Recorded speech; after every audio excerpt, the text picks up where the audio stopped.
السلام عليكم. هنكمل إن شاء الله سلسلة تحليل الأسهم اللي قلنا عليها. كل أسبوع هنحلل سهم سوا بالطريقة اللي اتكلمنا عليها في الفيديو ده بشكل عملي، ونمشي على الخطوات بالتفصيل وبمثال على سهم فعلي من البورصة المصرية. وسهم النهاردة اتطلب مننا أكتر من مرة، وهو سهم العاشر من رمضان للصناعات الدوائية والمستحضرات التشخيصية، أو اختصارا رميدة.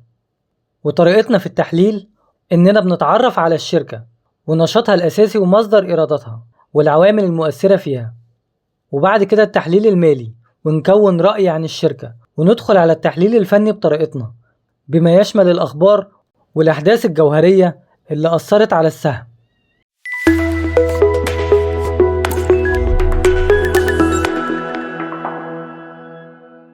شركة العاشر من رمضان للصناعات الدوائية والمستحضرات التشخيصية بتشتغل في صناعة وإنتاج وتسويق المنتجات الدوائية، سواء البشرية أو البيطرية، وبيع الأدوية هو المصدر الأساسي لإيراد الشركة، وطبعا هو مجال حيوي لا غنى عنه.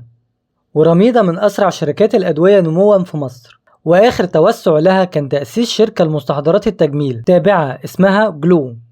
الشركة تأسست سنة 86 ومقرها في مدينة 6 أكتوبر، والشركة تم طرحها في البورصة سنة 2019. رئيس مجلس الإدارة هو الشرق أيمن عباس، والعضو المنتدب عمرو عبد الله مرسي ومحمود مصطفى صلاح الدين، وكلهم ممثلين عن شركة إيكونكس فارم صاحبة أكبر نسبة أسهم في الشركة بنسبة 20% تقريبا. وتاني أكبر المساهمين هي الشركة السعودية السابعة للاستثمار بنسبة 11%.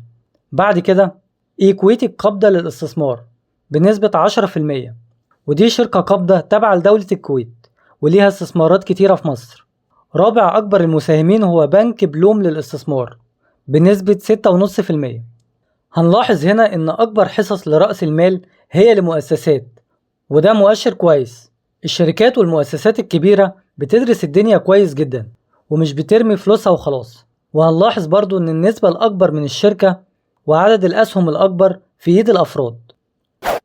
الخطوة التانية، القيمة السوقية للشركة 6 مليار و400 مليون مقسمة على 1.5 مليار سهم بسعر السهم الحالي 4 جنيه 36 قرش. ربحية السهم هي 27 قرش تقريبا، وبالتالي مضاعف الربحية هو 16، وده رقم كبير إلى حد ما بالنسبة للقطاع، والمفروض يكون أقل من كده، فرقم ده مؤشر سيء. آخر توزيع للسهم كان حوالي 7 قروش شهر 6 اللي فات بنسبة 1.5% من سعر السهم الحالي، وده رقم قليل جدا.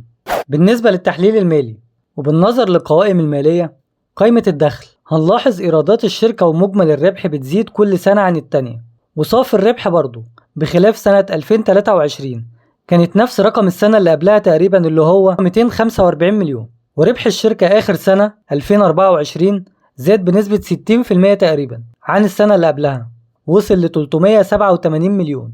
بالنسبة للميزانية العمومية بنلاحظ ان اصول الشركة زادت، بس بنلاحظ برضو ان التزامات الشركة زادت وبنسبة اكبر، وده مؤشر مش كويس. واخيرا التدفقات النقدية كلها تقريبا بالسالب، ودي حاجة سيئة على الشركة. صحيح الشركة بتتوسع، بس ده ضاغط عليها، واغلب التوسعات دي محتاجة تمويلات كبيرة، مع موضوع الديون عاملين مشكلة في السيولة للشركة. وفي نقطة هنا، لو انت زي بتحب شركات توزيع الارباح، نسبة العائد الموزع حوالي 1.5%. وحاجة تانية إن نسبة الديون بالنسبة لأصول الشركة حوالي 30%. ندخل على التحليل الفني، وزي ما اتفقنا التحليل الفني هو مكمل للتحليل المالي ومش بديل عنه. وبالنظر إلى مؤشر السهم هنلاحظ إنه المدة طويلة كان ماشي في اتجاه عرضي مع بعض محاولات الصعود، خاصة بعد الأخبار الإيجابية عن توسعات الشركة ونتائج الأعمال، فكان في اتجاه عرضي خلال الفترة دي حوالي 4 سنين في مستوى جنيه 30 قرش لحد مستوى 2 جنيه تقريبا. بعد كده السهم كسر المقاومة دي وانطلق ارتفاعا في اتجاه صاعد، عمل قمة أعلى من القمة اللي قبلها 3 مرات متتالية. ولو عملنا خط اتجاه كده هنقول فنيا إن السهم لو كسر المقاومة بتاعت آخر قمة دي اللي هي 4 جنيه 65 هيكون مستهدف 5 جنيه 80 قرش تقريبا. ونخلي بالنا من وقف الخسارة في حالة السهم لو نزل هنا زي ما عمل في المرتين اللي فاتوا، بعد كل صعود السهم بينزل بعدها شوية حلوين. تمام، زي ما اتفقنا لينا طريقة في تحليل السهم، من خلال تحليل الأحداث الجوهرية والأخبار اللي أثرت عليه عشان نشوف الصعود أو الهبوط بتاع السهم ده مبرر ولا لأ. طيب كده احنا عندنا 3 صعود كبار، محتاجين نعرف ايه السبب فيهم. يعني ايه اللي حصل خلى السهم طلع بالمعدل ده؟ في يناير 2024 كانت أخبار نتائج أعمال الشركة بزيادات كبيرة جدا من حيث الأرباح، مع زيادة أسعار الأدوية في الفترة دي أدت لثقة أكبر للمستثمرين في مجال تصنيع الأدوية، فالسهم طلع زي ما احنا شفنا كده. بس اللي حصل في شهر مارس 2024 تم تحرير سعر صرف الجنيه، وسعر الدولار وقتها وصل ل50 جنيه، وده طبعا أثر جدا لأن الشركة بتستورد المواد الخام والمادة الفعالة لصناعة الأدوية، يعني زيادة في تكاليف الإنتاج، فحصل الهبوط ده. في شهر سبتمبر وأكتوبر من نفس السنة حصلت حاجة، وهي تنفيذ صفقة على أسهم رميضة في إطار حاجة اسمها نظام الإثابة والتحفيز على المديرين والموظفين في الشركة كنوع من المكافآت وزيادة الولاء للشركة، وده كان بقيمة 25 قرش للسهم، وهي القيمة الإسمية للسهم، يعني حوالي 1,300,000 سهم. وده طبعا بيدي زيادة طلب كبير جدا حتى لو مؤقت بمدة الصفقة، فبيدي دفعة كويسة للسهم.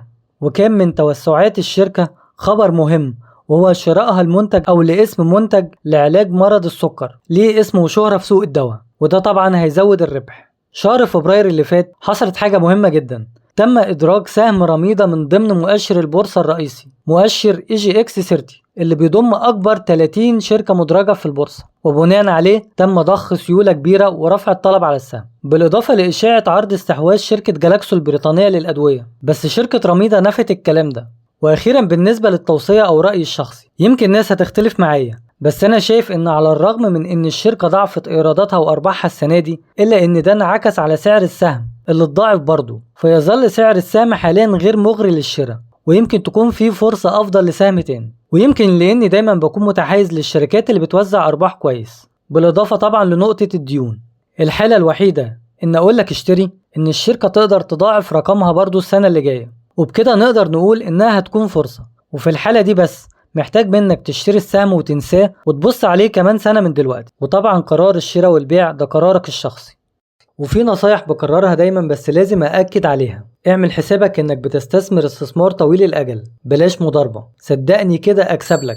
حدد الأول هتشتري إيه وبكام، وهتبيع إمتى وبكام، واركن أعصابك في التلاجة، اتعامل بالأرقام بس، واشتري على مراحل مش مرة واحدة، وتخلي دايما معاك سيولة لو أي سهم من الأسهم دي نزلت تشتري عشان تعمل متوسطات سعرية كويسة، لأن خلي بالك المكسب الصح في الشراء مش في البيع. وابعد عن أي توصيات عشوائية من جروبات السوشيال ميديا، لازم تراجع على أي سهم بنفسك، ما تخليش حد يصربعك على شراء أو بيع. الفرص في البورصة ما بتنتهيش، واوعى تشتري سهم بيخسر أو سهم شركة بتخسر مهما كان سعره. عدد الأسهم المناسب من وجهة نظري هما من 3 ل5 أسهم، ويكونوا متنوعين على القطاعات المختلفة مش قطاع واحد، يعني ما تخليش المحفظة بتاعتك سهم واحد، وما تكترش عن 5 أسهم عشان تبقى مركز ومتابعهم كويس. لو وصلت لحد هنا اكتب لي في التعليقات حابب نحلل سهم ايه في الفيديو الجاي، ولو عجبك الفيديو ده اعمل لايك، ولو حابب النوع ده من المحتوى اعمل اشتراك في القناة.